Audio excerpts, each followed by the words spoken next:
अस्सलाम वालेकुम नाज़रीन, मैं हूं आपका होस्ट अहमद फवाद। आज तारीख है 13 दिसंबर और दिन है हफ्ते का। 3-4 बड़ी इंपॉर्टेंट डेवलपमेंट्स हैं जी आज की व्लॉग में आपके साथ शेयर करूंगा जी। पहली बड़ी और ब्रेकिंग न्यूज़ तो ये है कि इमरान खान साहब की रिहाई को लेकर एक बड़ी खुशखबरी सामने आ गई है, क्योंकि बैक टू बैक आलमी सतह के ऊपर जो आवाज़ें हैं वो बुलंद होना शुरू हो गई हैं और इमरान खान साहब की कैद को जुल्म, जबर और फस्तायत का जो नाम है जी, और नाहक कैद का जो नाम है जी, वो दिया जा रहा है। और आपको ये भी बताऊंगा जी कि कैसे जल्द एस्टेब्लिशमेंट जो है वो इमरान खान साहब के सामने घुटने टेकने जा रही है। कुछ एक्सक्लूसिव डिटेल्स हैं, हुकूमत ने ऑलरेडी घुटने टेक दिए हैं। ये मामला क्या है, इस पर कुछ तफसीलात आपके साथ शेयर करूंगा जी। इसके अलावा आपको ये भी बताऊंगा कि जमाइमा साहिबा जो हैं, जो कि इमरान खान साहब की साबिका अहलिया हैं, उन्होंने क्या बड़ा इंपॉर्टेंट जो रोल है जी वो प्ले किया है इस तमाम तर मामले के अंदर। और बैक टू बैक ये जो डेवलपमेंट्स हैं वो हुई हैं, और इन डेवलपमेंट्स के बाद जो चुनतखीब रजीम है जी, ये काफ़ी ज़्यादा दबाव में है। दूसरी इंपॉर्टेंट खबर जी पीपल्स पार्टी के हवाले से आपके साथ शेयर करूंगा जी कि पीपल्स पार्टी जो पाकिस्तान तहरीक इंसाफ के साथ इत्तेहाद करना चाहती है, इनको ये एस्टेब्लिशमेंट की तरफ से पैगाम दिया गया है कि अगर वो पाकिस्तान तहरीक इंसाफ के साथ इत्तेहाद में जाते हैं तो फिर इस चीज़ को टॉलरेट नहीं किया जाएगा। पीपल्स पार्टी बड़ी कोशिशें कर रही है, क्योंकि 28वीं तरमीम के मामले के ऊपर पीपल्स पार्टी राजी नहीं है, उनके पास कोई और चॉइस भी नहीं है। और सिर्फ और सिर्फ अगर इमरान खान साहब के साथ वो इत्तेहाद करते हैं तो उस सूरत में ही कोई उनके लिए ऑप्शन निकल सकता है, या दूसरे नंबर पर इसी तरह से गुलाम बनकर रहना पड़ेगा जी। इस मामले में भी कुछ एक्सक्लूसिव डिटेल्स आपके साथ शेयर करूंगा जी। और फिर आपको साथ ये भी खबर शेयर करनी है कि फैज हमीद वाला जो मामला है, जो उनको सजा हुई है जी, वो सिर्फ और सिर्फ सियासी मुदाखलत की वजह से नहीं हुई है।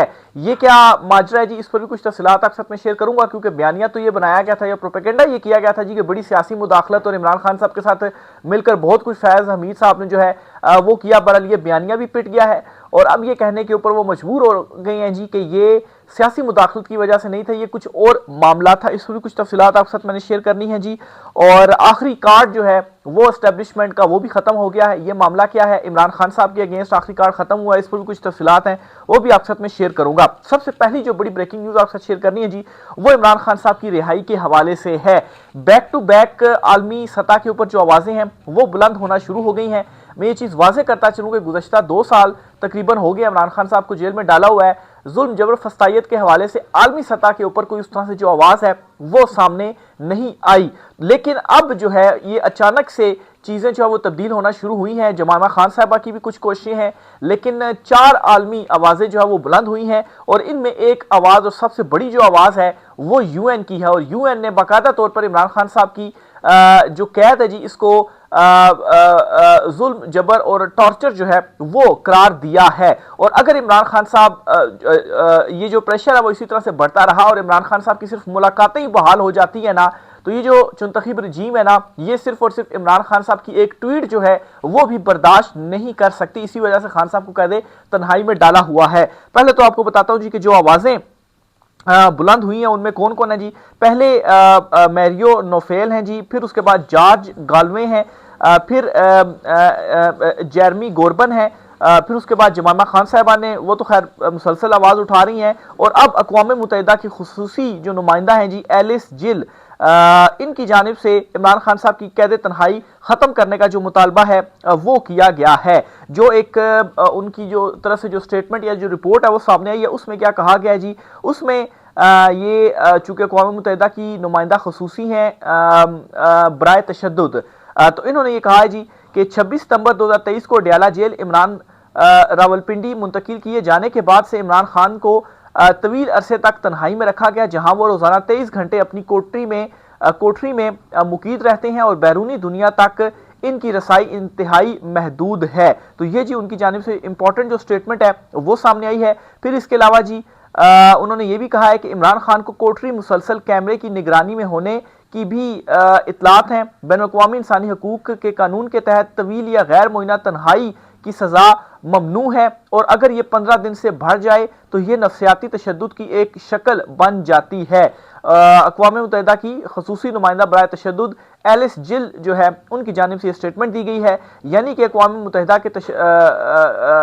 के तशद्दुद पर नुमाइंदा ख़ुसूसी ने जेल में इमरान खान की कैद तन्हाई पर हुकूमत पाकिस्तान से मुतालबा कर दिया है कि इस बात को यकीनी बनाया जाए कि इमरान खान की कैद बैनुल-अक़वामी इक़दार और मयार के मुताबिक हो। इमरान खान का सेल मुसलसल कैमरों की निगरानी में है। अगर किसी कैदी को 15 दिन से ज़ायद कैद तन्हाई में रखा जाए तो नफ्सियाती तशद्दुद कहलाता है जी। उन्होंने मुतालबा किया कि इमरान खान की कैद तन्हाई फिलफौर ख़त्म की जाए। नुमाइंदे ने हुकूमत पाकिस्तान से इमरान खान के साथ होने वाले गैर इंसानी हकूक और जिल्लत आमेज सलूक को रोकने का जो मुतालबा है जी वो भी कर दिया है। तो इससे पहले भी मैंने कुछ नाम आपके सामने लिए, उनकी जानिब से भी यही आवाज़ उठाई गई और यूएन की जानिब से ये जो आवाज़ उठाई गई है ना, ये बहुत इंपॉर्टेंट है। अब बहुत सारे लोगों के जहन में ये सवाल है जी कि आखिर क्यों यूएन की जो बात है वो मानी जाएगी, या उनकी जो रिपोर्ट है या उनकी ये जो गुफ्तगू है या उनकी जो स्टेटमेंट है या उनका ये जो मुतालबा है ये किस तरह से असर अंदाज हो सकता है। बिल्कुल असर अंदाज हो सकता है। और अक़वाम मुत्तहिदा के जो मुतालबे हैं अगर ये नहीं माने जाते तो इसके लिए आलमी सतह के ऊपर बहुत सारी जो मुश्किलात हैं वो पड़ेंगी। ऑलरेडी जो माशी सूरत हाल है वो भी आप सबके सामने है। IMF के सामने वैसी हुकूमत ने घुटने टेके हुए हैं जी। अभी मजीद पैसे तो आए हैं लेकिन उनमें भी ज़ाहिर सी बात है मजीद नई शराइत भी आई हैं और एक मरतबा फिर से महंगाई के नए तूफान के लिए आप रेडी रहें। ये भी कुछ रिपोर्ट्स आ रही हैं कि हो सकता है कि जो पेट्रोल है ना वो कोई 40-50 रुपये फी लीटर एक मरतबा फिर से महंगा कर दिया जाए। बहरहाल देखें महंगा होता है कि नहीं होता, लेकिन IMF के सामने हुकूमत ने घुटने जो है वो टेके हुए हैं। तो बहरहाल ये जो आवाज़ें हैं जी, इन आवाज़ों को और इन मुतालबात को बिल्कुल इग्नोर नहीं किया जा सकता और ये अब इमरान खान साहब के हक में उठना शुरू हो गई हैं। इससे पहले आलमी सतह के ऊपर ये आवाज़ें नहीं उठ रही थीं और अब आप सिर्फ इतना अंदाज़ा लगा दें कि इमरान खान साहब की अगर कैद तन्हाई ही सिर्फ ख़त्म हो जाती है और इमरान खान साहब की रेगुलर जो मुलाकातें आईनो कानून के तहत वो उनकी शुरू हो जाती हैं तो वो रजीम जिसको इमरान खान साहब की एक ट्वीट से इतनी ज़्यादा मसला है जी कि इमरान खान साहब को ना सिर्फ उन्होंने कैद तन्हाई में डाला हुआ बल्कि बुशरा बीबी साहिबा जो हैं उनको भी कैद तन्हाई में डाला हुआ है। तो घुटने टेकने के ऊपर इमरान खान साहब सिर्फ अपनी ट्वीट की वजह से ही इनको मजबूर कर देंगे क्योंकि ट्वीट से क्या होता है जी कि एक जो आपके अपने जो कारकुनान होते हैं, जो PTI होती है, उनके साथ जाहिर सी बात है आपका राब्ता तो रहता है। फिर चाहे आप जेल के अंदर बैठ के चीज़ों को कंट्रोल कर रहे हों या जेल के बाहर बैठकर जो है वो आप चीज़ों को कंट्रोल कर रहे हों, जब आपके पास इंफॉर्मेशन तमाम पहुंच रही हो और आप फैसले खुद कर रहे हों तो फिर चीज़ों को रोकना जो है वो नामुमकिन हो जाता है। और इमरान खान साहब की सिर्फ एक ट्वीट बाहर आती है तो उसको जो है वो इतना ज़्यादा मतलब है कि वो असर रखती है कि अवाम जो है उनमें एक मतलब है कि फिर से उनको उठाकर खड़ा कर देती है। तो ये चीज़ जो ताकतवर हल्के हैं वो बिल्कुल भी नहीं चाहते, लेकिन अब ये जो मुतालबे आए हैं इनको भी इग्नोर नहीं किया जा सकता है। तो ये बहुत बड़ी जो डेवलपमेंट है जी वो इस तनाज़ुर में हुई है। दूसरी तरफ जमाइमा खान साहिबा जो हैं जी उन्होंने भी ट्वीट अपने ट्विटर अकाउंट के ऊपर एलन मस्क को जो है वो एक पर्सनल जो मैसेज है वो भेजा है और उसका जो खुलासा है जी वो मैं आपको बताता हूँ। बेसिकली हो ये रहा था जी कि उनकी जो रीच थी वो कम हो गई थी, उनके जो फॉलोअर्स थे वो कम हो रहे थे। तो इस पर जी उन्होंने एलन मस्क को ये कहा है जी कि आपने वादा किया था फ्री स्पीच का, तो मैं सिर्फ इमरान खान साहब के लिए जो आवाज़ है जी वो उठा रही हूँ, इसकी वजह से मेरी रीच जो है वो क्यों कम की जा रही है। तो अब आप अंदाज़ा लगाएं कि अगर वहाँ से कोई एक्शन लिया जाता है कि जो यहाँ पर बैठकर आप सोशल मीडिया के ऊपर जो आपने टीमें बिठाई हुई हैं या अरबों लगाकर आप जो लोगों के वीलॉग्स हैं उनको रोक रहे हैं, या आप मतलब है कि सोशल मीडिया के ऊपर इमरान खान साहब के हवाले से कोई अच्छी ट्वीट करता है, उनके लिए आवाज़ उठाता है, उसको जो आप रोक रहे हैं, तो अगर वहाँ से कोई एक्शन होता है और ये चीज़ अलाउ नहीं की जाती है तो फिर जो है वो मज़ीद एक नई मौत इनके लिए होगी। तो ये जो दो बड़ी डेवलपमेंट्स हुई हैं, जमाइमा साहिबा जो हैं उनकी तरफ से जो डेवलपमेंट हुई है ये मतलब है कि इमरान खान साहब की रिहाई, और सिर्फ अगर आप इमरान खान साहब की मुलाकातें ही बहाल हो जाए ना और इमरान खान साहब रेगुलर मुलाकातें करें और चीज़ों को कंट्रोल करने फैसले करें और अपनी पार्टी को हिदायत दें या जो है वो अपनी ट्वीट्स वगैरह करें तो इमरान खान साहब की जो रिहाई है ना वो खुद ब खुद ही हो जाएगी, क्योंकि जब इमरान खान साहब ट्वीट करेंगे तो अदालतें और दीगर उनके ऊपर भी जो प्रेशर है ना वो बढ़ेगा।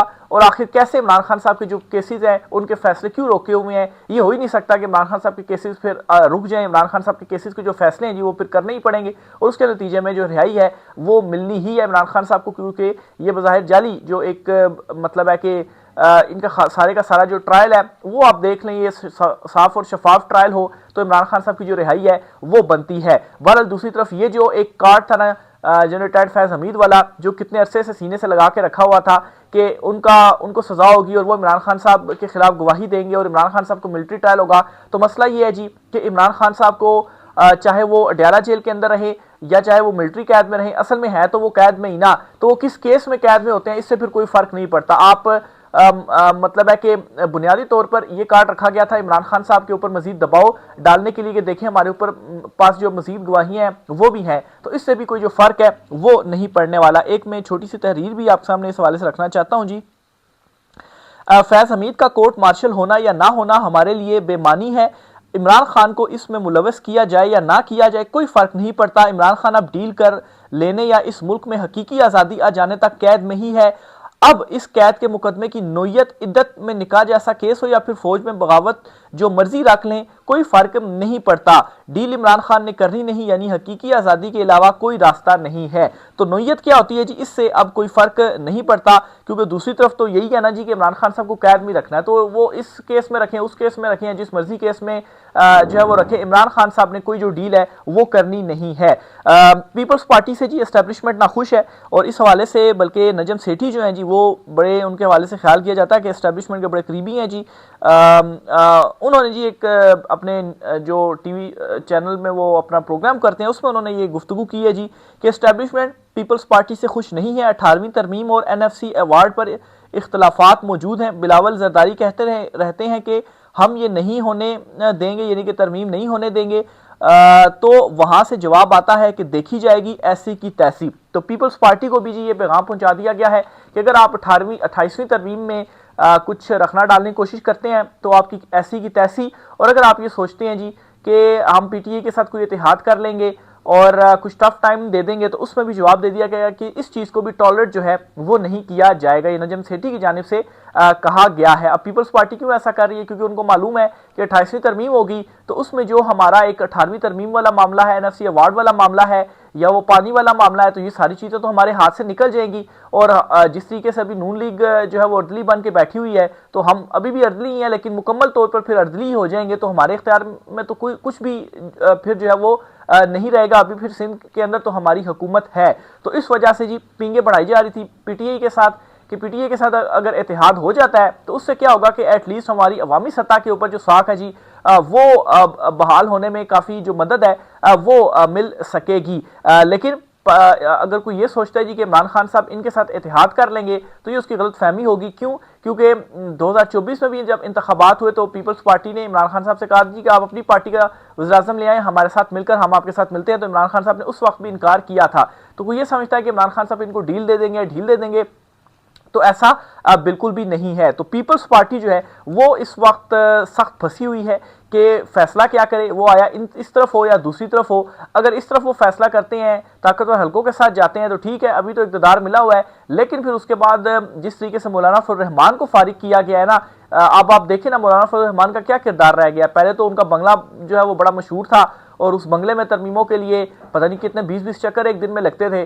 तो इसी तरह से पीपल्स पार्टी का भी ये जो रोल है खत्म हो जाएगा और सिर्फ नून लीग, और फिर उसके बाद बारी आएगी नून लीग की भी। तो ये इस वक्त मामलात चल रहे हैं। आखिर में जी जनरेटेड फैज हमीद वाला जो मामला है इस पर भी नजम सेठी ने ही ये कहा है जी अपने प्रोग्राम में कि फैज हमीद वाला जो मामला, अगर कोई ये समझता है कि सियासी मुदाखलत की वजह से हुआ है तो ऐसा बिल्कुल नहीं हुआ। उनकी एग्जैक्ट जो उन्होंने क्या कहा है आपके साथ शेयर करता हूं जी। फैज हमीद वाला मामला इसलिए नहीं किया गया कि एक एजेंसी सियासत में मुदाखलत करती है, इस वजह से ये नहीं हुआ। अगर कोई ये समझता है कि इससे सारी सियासी मुदाखलत बंद हो गई है तो वो अहमकों की जन्नत में रह रहा है। हाइब्रिड रजीम का तो मतलब ही ये है कि सियासत में डायरेक्ट इन्वॉल्वमेंट हो गई है। और अब तो ये खुलकर बात करते हैं जी कि हाइब्रिड रजीम है, तो अगर सियासत में मुदाखलत पर सिर्फ उनको हुई है तो वो तो फिर अभी भी हो रही है, तो सिर्फ इस वजह से नहीं हुई। तो उसका बज़ाहिर अब ये सारी डॉट कनेक्टिंग की जाए तो यही मकसद नजर आता है जी कि क्या है कि एक तो इमरान खान साहब के ऊपर दबाव पड़ गया और उसका असल जो हदफ है वो यही है कि इमरान खान साहब के अगेंस्ट कोई गवाही है वो आ जाएगी। फैसल वावड़ा की स्टेटमेंट्स उठाकर देख लें, वो तो डायरेक्ट ये जो स्टेटमेंट्स हैं जी वो दे रहे हैं।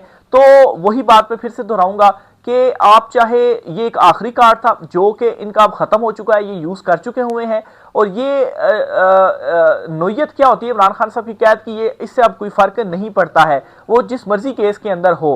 मसला इस वक्त ये है जी कि इमरान खान साहब को खामोश कैसे करवाया जाए, वो कैसे चुप हो जाए, कोई स्टेटमेंट ना दें, इस सिस्टम को चलने दें। तो इस पर खान साहब का ये क्लियर उनकी जानिब से एक जो है वो चीज़ बयानिया है कि हकीकी आज़ादी के नज़रिए के ऊपर कोई कंप्रोमाइज़ नहीं है और वो डटे हुए हैं और वो खड़े हुए हैं अपने नज़रिए के ऊपर। तो यही असल में इनके लिए प्रॉब्लम बनी हुई है। तो ये जी आज कुछ आम तरीन तफसीलात थी। इस सवाल से मज़ीद जो भी होता है आपसे चीज़ें शेयर करते रहेंगे जी। राय का साथ कीजिएगा। आज की व्लॉग से इतना ही, इजाज़त दीजिए। अल्लाह हाफिज़।